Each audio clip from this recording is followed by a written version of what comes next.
الحمد للہ وکفا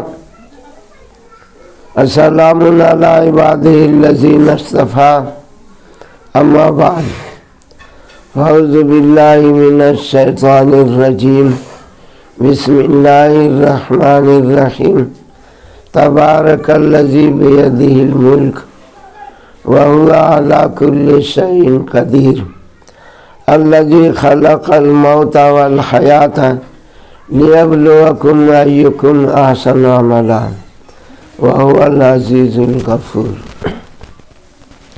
معزز سامعین کرام، ہمارے نظروں کے سامنے دنیا کی پھیلی ہوئی حکومتیں وہ اللہ پاک کے ہاتھ میں ہے۔ تبارک الذی، بابرکت ہے وہ ذات جس کے قبضے میں حکومت ہے، ملک ہے۔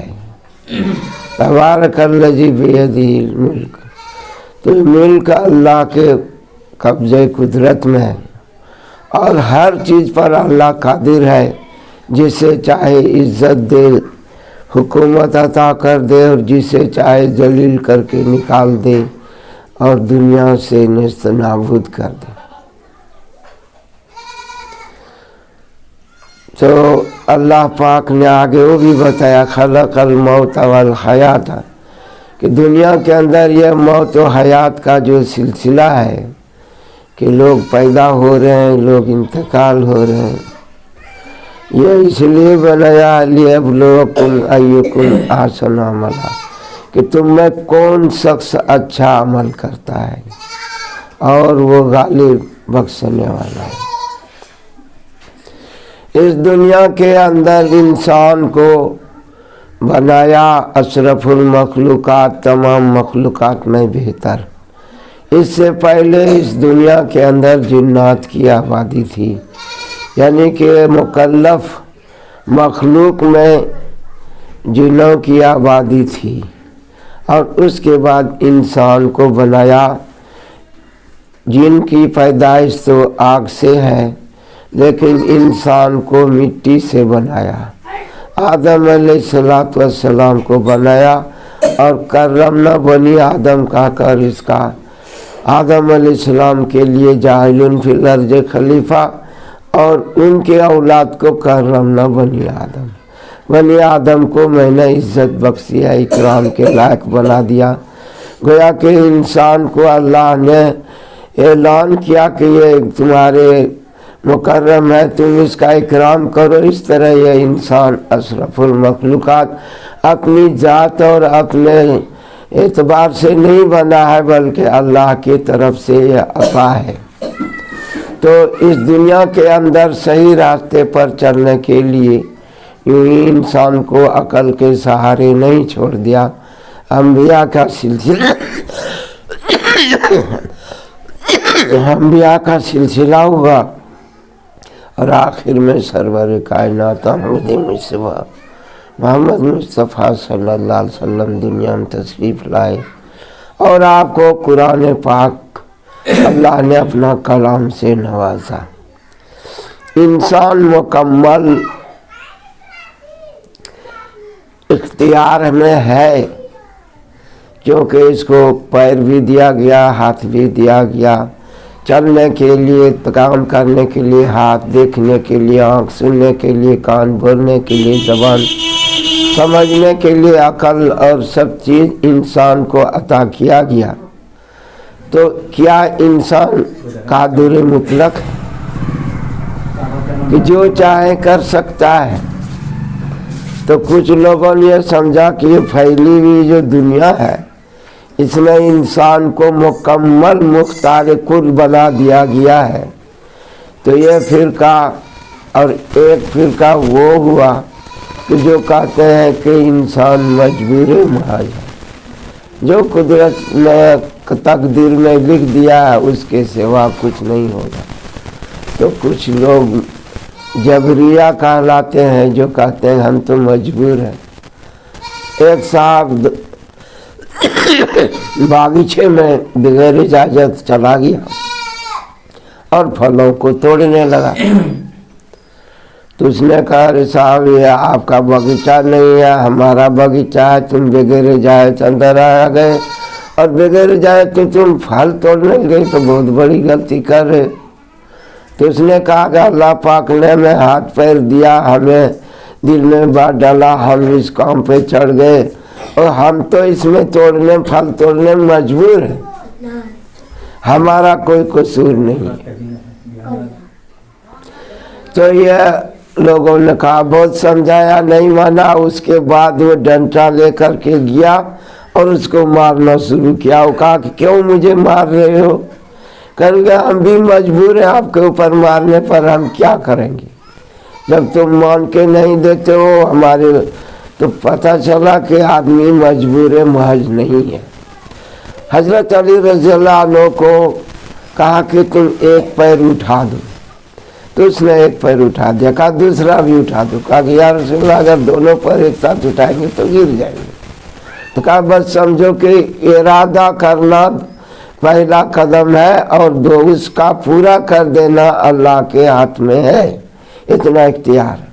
تو انسان مختار کل بھی نہیں ہے کہ جو چاہے کرے، دیا ہے کرنے کے لیے ہاتھ ضرور، عقل سمجھ ہر چیز دیا ہے، عالم صغیر بنا دیا ہے، پورے یہ دنیا میں پھیلی ہوئی جتنی چیزیں ہیں ان تمام چیزوں کا خلاصہ، اور انسان ہے تو انسان عالم صغیر ہے اور باہر کی دنیا عالم کبیر ہے۔ بنایا تو ایسا ہے لیکن آج خود نہیں ہے۔ تو اب اس میں بیچ کا راستہ یہ ہے کہ انسان کے اندر جو خیالات آتے ہیں آ کے تھوڑا ٹھہر جاتا ہے، ٹھہر کے پھر شک میں مبتلا ہو جاتا ہے۔ یہ 3 درجہ تو کچا مال ہے، ابھی کچھ بنا نہیں، اور جب اس کا ارادہ ہو گیا تو خیر کی چیز کا اگر ارادہ کیا ہے تو یہ ایک نیکی کے لائق ہو گیا۔ انسان دل میں ارادہ کرتا ہے اور اس کا خوشبو منہ سے باہر ہوتا ہے، فرشتہ سونگھ کے سمجھ جاتا ہے کہ کوئی نیک کام کا ارادہ کیا ہے، اس کو ایک نیکی اس وقت لکھ لیا جاتا ہے۔ اور حدیث میں بتایا معلوم تعمل بھی اور تتکلم، کہ جب تک برائی کے بارے میں اگر بولنے کا ارادہ ہے تو گالی گلوج نہ دے دے، برا بھلا نہ کہہ دے، وہ لکھا نہیں جاتا ہے۔ اور عمل کا چیز ہے تو عمل نہ کر لے اس وقت تک لکھا نہیں جاتا ہے۔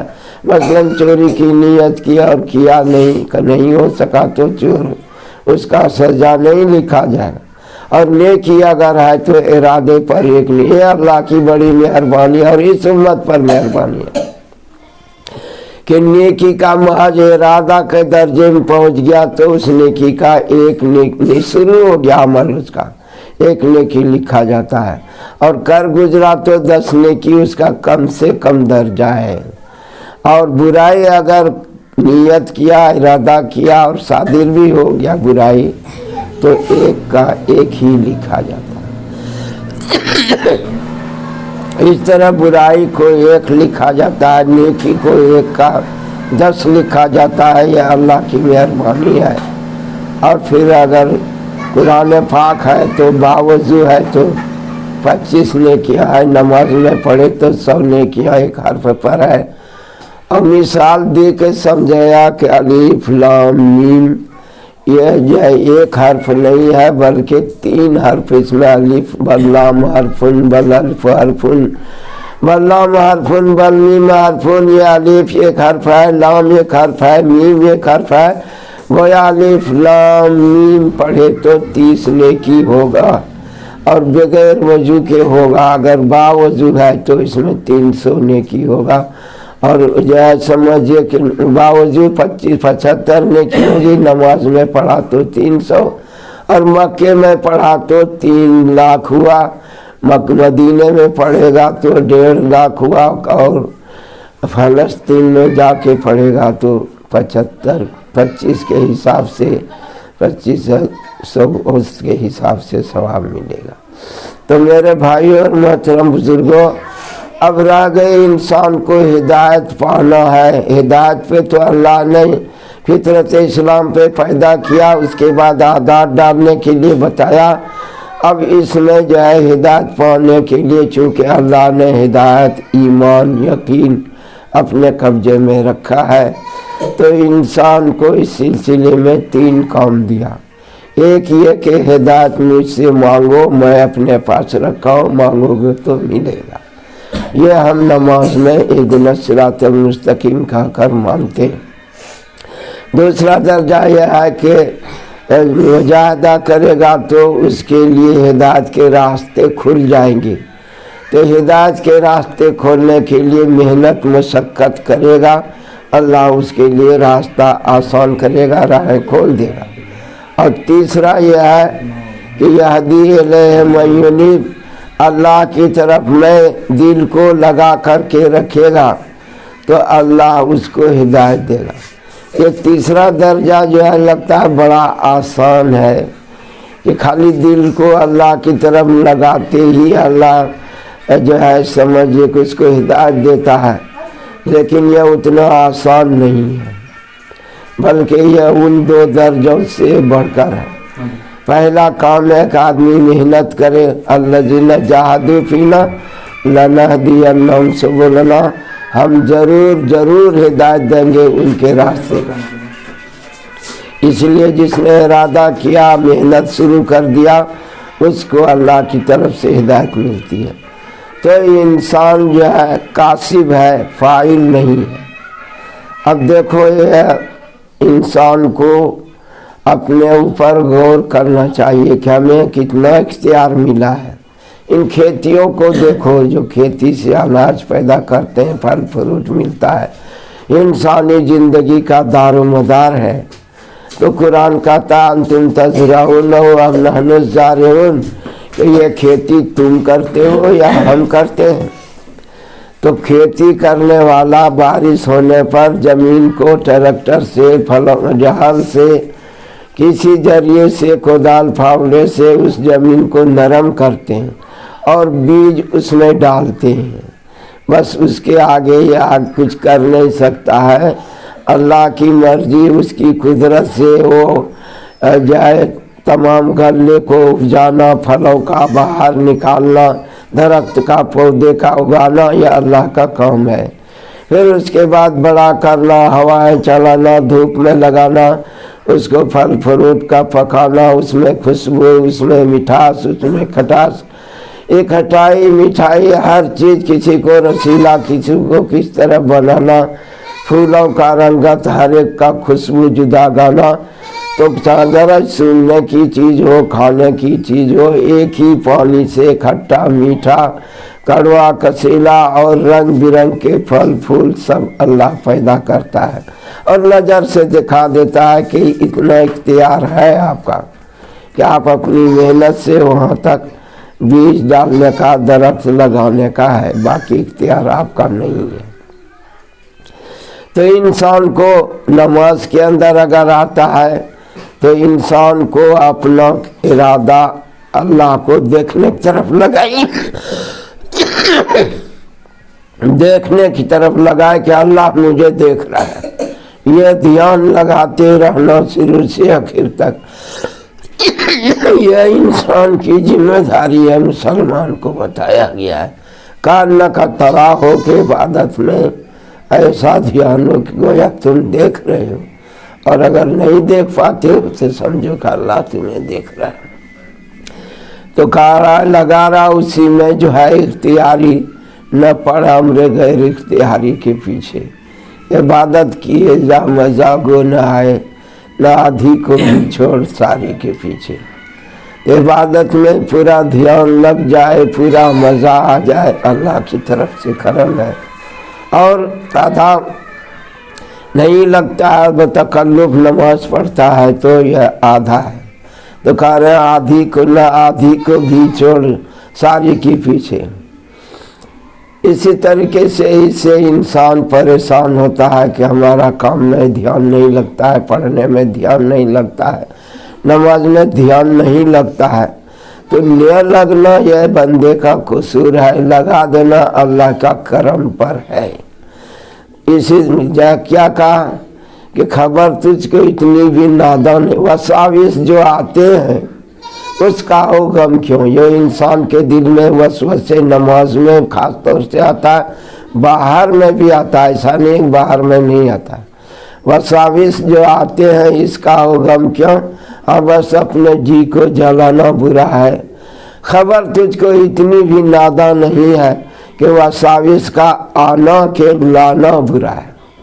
تو آنا اپنا فعل ہے، وہ کسب ہے بندے کا، اس پر جزا اور سزا ہے، اور آنا اللہ کی قدرت ہے، اللہ لاتا ہے تو اس میں کوئی گرفت نہیں ہے۔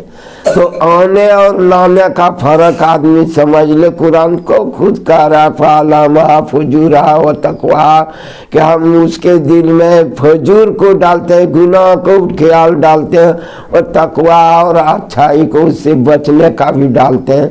تو فجور کا دھیان من جانب اللہ ہے، چونکہ انسان کو اختیار دیا گیا کہ اپنا کون سا اختیار کرتا ہے، وَهَدَيْنَاهُ النَّجْدَيْنِ، اچھائی کا راستہ اختیار کرتا ہے، برائی کا اختیار کرتا ہے، پھر اللہ کی توفیق سے آگے کام بڑھتا ہے۔ گویا کہ انسان کو انتخاب کرنے کا صرف اختیار ہے کہ ہاں ہم یہ کام کریں گے، باقی اللہ کی توفیق ہوگی تو کام پورا ہوگا، اور اللہ کی توفیق نہیں ہوگی تو نہیں پورا ہوگا۔ یہ جو کام آپ کے ذریعے ہوا اس کا نام کسب ہے۔ ظاہر الفساد فی البر والبحر بما کسبت ایدی الناس، یہ سارے عالم میں جو یہ فسادات کا سلسلہ آپ دیکھ رہے ہیں وہ انسان کے کسب کی وجہ سے ہے۔ کرتا تو اللہ پاک ہے، قیامت بھی اللہ ہی کرے گا، موت بھی اللہ دیتا ہے، روزی بھی اللہ ہی بھیجتا ہے۔ ایسا نہیں ہے کہ وہ فصل جو ہے زمین کو کنورٹ ہو کر کے مٹی کنورٹ ہو کے اناج بن جاتا ہے، ایسا نہیں ہے۔ اللہ اپنے خزانے قدرت سے فرشتوں سے اس میں غذا کو ڈالتے ہیں، تو غذا کا رزق کا اوپر سے لانا، اس کو غذا استعمال کے لائق بنانا، یہ اللہ کی قدرت ہے۔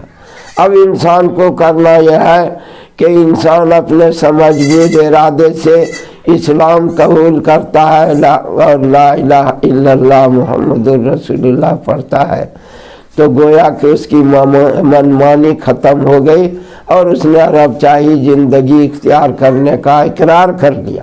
یہ اقرار باللسان ہے، دل سے تصدیق ہو، تصدیق بالجنان ہے کہ دل سے بھی قبول کرتا ہو، محمد صلی اللہ علیہ وسلم کی رسالت کو زبان سے اقرار کرے، دل سے کہے کہ یہ رسول صلی اللہ علیہ وسلم کے طریقے پر ہم چلیں گے۔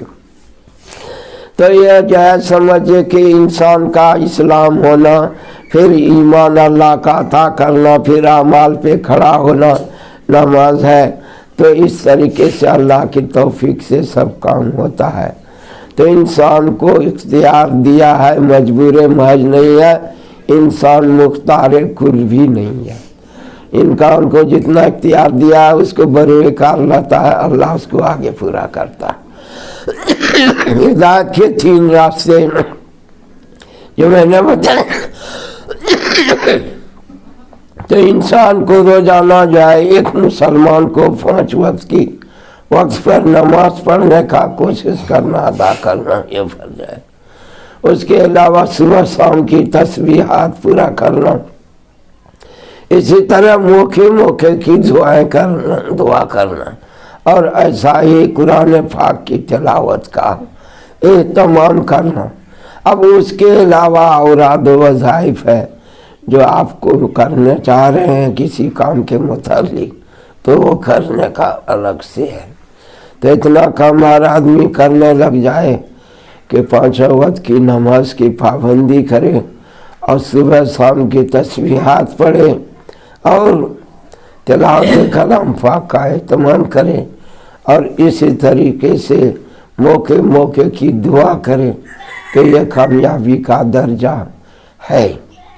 لیکن ہر وقت دھیان اللہ کی طرف لگا رہے، یہ تو بڑے درجے کی ہے۔ جو ہر وقت اللہ پاک ہم سب کو کرنا سنیں زیادہ عمل کی توفیق